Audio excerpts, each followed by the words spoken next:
যত নামই হও, আমার একতলা বাড়িতেই তোমাকে থাকতে হবে। বিয়ের আগে সন্ধ্যা দেবীকে বলেছিলেন শ্যামলবাবু। লিখছেন কলমে সৈকত মিত্র, শ্যামল মিত্রর ছেলে। শ্যামল গুপ্ত, লোকে বলেন তিনি নাকি সন্ধ্যা মুখার্জির নিয়ন্তা।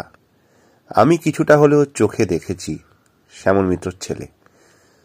তাই ছোট থেকেই সন্ধ্যা পিসি এবং শ্যামল গুপ্ত আমায় চিনতেন, ভালোবাসতেন। একটু বড় হওয়ার পরে দেখেছি ব্যক্তি শ্যামলগুপ্ত মানুষটা যতটা ভালো ততটাই একরোখা, এক কথার মানুষ, সবার সঙ্গে মিশতে পারতেন এমন নয়, তবে মিশে গেলে তিনি তার বুকের কাছের মানুষ।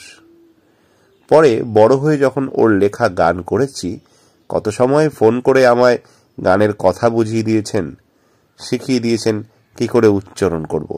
বলতেন, তুই তো খুব ছোট, যদি বুঝতে না পারিস, তাই ধরিয়ে দিচ্ছি। সেই মানুষটাই তার স্ত্রী সন্ধ্যা মুখোপাধ্যায় সম্পর্কে দারুণ সজাগ। কত সময় আমি ওদের বাড়িতে গিয়েছি, শ্যামলগুপ্ত কথা বলেছেন, সন্ধ্যা পিসি আসেইনি, কথা হয়ে গিয়েছে, চলে এসেছি। খুব দরকার পড়লে উনি ডাকতেন, তখন সন্ধ্যা পিসি এসে হয়তো সামান্য কিছু কথা বলতেন, তারপরেই ভিতরে চলে যেতেন।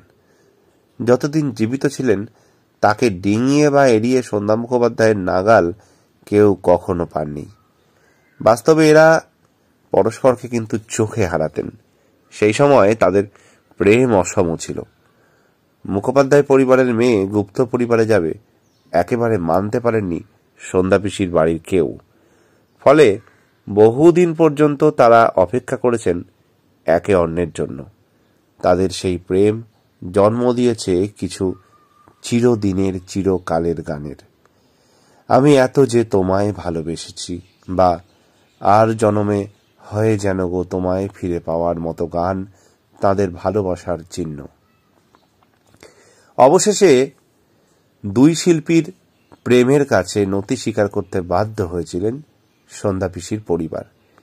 বিয়ে যখন ঠিক, তখন নাকি শ্যামলগুপ্ত হবু স্ত্রীকে বলেছিলেন, যত বড় শিল্পী হও, আমায় বিয়ে করে তোমায় কিন্তু থাকতে হবে আমার ছোট একতলা বাড়িতেই।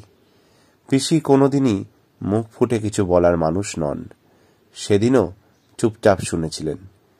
অনেকের কৌতূহল, স্ত্রী স্বামীর থেকে জনপ্রিয় হলে পুরুষ মন কি নিরাপত্তাহীনতায় ভোগে?